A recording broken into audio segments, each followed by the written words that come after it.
Chicken কষা তো তোমরা অনেকভাবেই খেয়েছো। তো আজকে আমি এমন একটা সিক্রেট মশলা দিয়ে তোমাদের চিকেন কষা বানিয়ে দেখাবো। এইভাবে একবার চিকেন কষা বানিয়ে দেখবে, চিকেনটা একদম অন্য লেভেলের খেতে হয়। আর একবার বানালে হাজার বার বানাবে, এতটাই ভালো খেতে। তো প্রথমে আমি এখানে নিয়ে নিয়েছি প্রায় 1 কেজির ওপরে চিকেন। এরপর আমি এখানে একটা মশলা বানাবো। তো মশলা বানানোর জন্য এখানে শুকনো কড়াইয়ের মধ্যে আমি দিয়ে দিয়েছি 2 চামচের মতন গোটা ধনে। আর এখানে আমি দিয়ে দিয়েছি 1.5 চামচের মতন গোটা জিরে দিয়ে দিয়েছি। আর এখানে আমি দিয়ে দিয়েছি 1 চামচের মতন গোলমরিচ। আর এখানে আমি দিয়ে দিয়েছি বেশ খানিকটা শুকনো লঙ্কা। আর দিয়ে দিয়েছি গোটা গরম মশলা। তো তোমরা যেমন ঝাল খাবে সেই বুঝে কম বেশি করে লঙ্কাটা দিয়ে দেবে। এরপর আমি এটাকে ভালো করে একটু নাড়িয়ে চাড়িয়ে নেব। প্রায় 2 মিনিটের মতন এটাকে ভালো করে একটু নাড়িয়ে চাড়িয়ে নিয়ে এরপর যখন হালকা একটু গন্ধ চলে আসবে তখন আমি ওর মধ্যে দিয়ে দেবো 2টো তেজপাতা। এরপর আমি ভালো করে আবার একটু নাড়িয়ে চাড়িয়ে নেব। তো সবকিছু যখন ভালো মতন একটু ভাজা হয়ে যাবে এরপর আমি এটাকে একটা মিক্সিং বোলের মধ্যে নিয়ে তারপর আমি ওর মধ্যে দিয়ে দেবো রসুন। তো এখানে আমি একটা ছোট সাইজের গোটা রসুন দিয়ে দিয়েছি। আর ওর মধ্যে দিয়ে দিয়েছি 2 ইঞ্চির মতন আদা। এরপর আমি ওর মধ্যে হাফ কাপের মতন জল দিয়ে একটা শুকনো শুকনো মশলা বানিয়ে নেব। এরপর আমি এইদিকে চিকেনটা নিয়ে নিয়েছি। চিকেনটা নিয়ে তারপর ওর মধ্যে দিয়ে দেব লেবুর রস। তো এখানে ছোট যে লেবুগুলো হয় না, তো 2টো লেবুর রস দিয়ে দিয়েছি। এরপর আমি ওর মধ্যে দিয়ে দিয়েছি পরিমাণ মতো লবণ। তো এখানে আমি একেবারেই লবণটা দিয়ে দিয়েছি। তারপর আমি ওর মধ্যে পরিমাণ মতন হলুদ আর দিয়ে দেব ওর মধ্যে আমি লঙ্কার গুঁড়ো দিয়ে তারপর আমি ওর মধ্যে দিয়ে দিয়েছি 2 চামচের মতন টক দই। টক দইটা দিয়ে তারপর আমি ওর মধ্যে দিয়ে দেবো কাসুরি মেথি। তো এখানে আমি 1 চামচের মতন কাসুরি মেথি দিয়ে দিয়েছি। এরপর যেই মশলাটা আমি রেডি করে রেখেছিলাম সেই মশলাটার থেকে আমি 2 চামচের মতন মশলাটা দিয়ে এরপর চিকেনটাকে ভালো করে একটু মাখিয়ে নিতে হবে। তো এখানে 2 থেকে 3 মিনিটের মতন ভালো করে আমি চিকেনটাকে মাখিয়েছি। চিকেনটা মাখানো হয়ে গেলে এরপর আমি ওর মধ্যে দিয়ে দেবো তেল। তো এখানে আমি সাদা তেলে রান্না করছি। তোমাদের কাছে সর্ষের তেল থাকলে সর্ষের তেলে রান্না করবে, তাহলে এটা খেতে আরো ভালো হবে। তো দেখো এখানে আমার চিকেনটা ভালো মতন করে মাখানো হয়ে গেছে। চিকেনটা মাখানো হয়ে গেলে এরপর চিকেনটাকে কমসে কম আধা ঘন্টার জন্য কিন্তু রেস্টে রাখতে হবে। আধা ঘন্টা হয়ে গেলে এরপর আমি কড়াইয়ের মধ্যে দিয়ে দেবো বাটার। তো এখানে আমি 1 চামচের মতন বাটার দিয়েছি। আর ওর মধ্যে দিয়ে দেবো আমি এখানে তেল। তো এই সময় না বাটারটা যদি একটু বেশি দাও না তাহলে এটা না আরো বেশি টেস্টি হবে। তো এখানে আমি 1 চামচের মতন বাটার দিয়েছি। তোমরা চাইলে 2 চামচের মতন বাটার দিয়ে দেবে। এরপর তেলটা যখন একটু গরম হবে তখন যে চিকেনটাকে আমি ম্যারিনেট করে রেখেছিলাম সেই চিকেনটা আমি নিয়ে এরকম কড়াইয়ের মধ্যে একে একে দিয়ে দেব।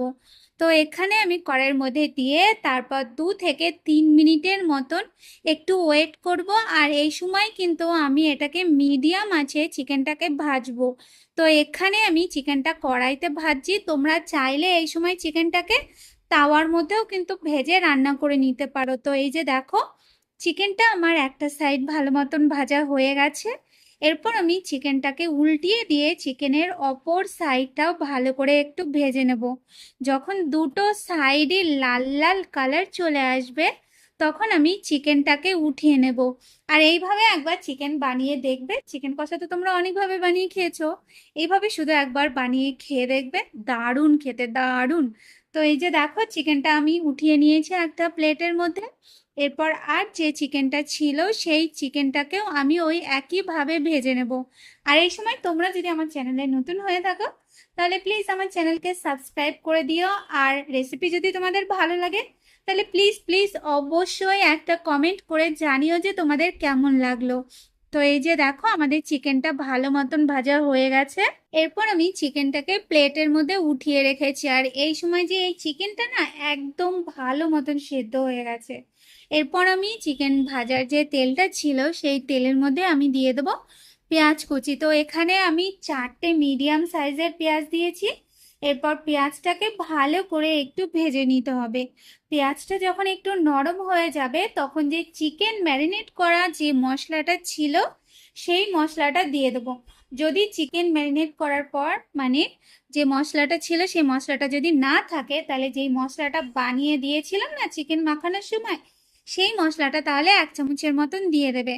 এরপর ভালো করে আমি মশলাটাকে কষিয়ে নেব। মশলাটা কষানো হয়ে গেলে এরপর আমি ওর মধ্যে দিয়ে দেবো দই। তো এখানে আমি 2 চামচের মতন দই দিয়ে দিয়েছি। দইটা দিয়ে এরপর ভালো করে আমি মশলাটার সাথে আরও একটু সময়ের জন্য কষিয়ে নিতে হবে।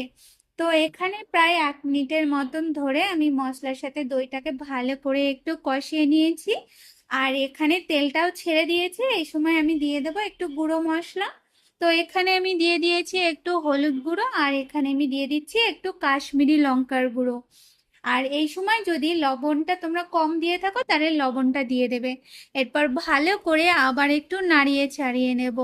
আবার একটু নাড়ানো হয়ে গেলে এরপর আমি ওর মধ্যে দিয়ে দেব যে চিকেনটাকে আমি ফ্রাই করে রেখেছিলাম সেই চিকেনটা দিয়ে এরপর ভালো করে নাড়িয়ে চাড়িয়ে চিকেনটাকে এই মশলার সাথে একটু কষিয়ে নিতে হবে। এই সময় কিন্তু 3 থেকে 4 মিনিট ধরে মিডিয়াম আছে কিন্তু চিকেনটাকে ভালো মতন করে কষাবে।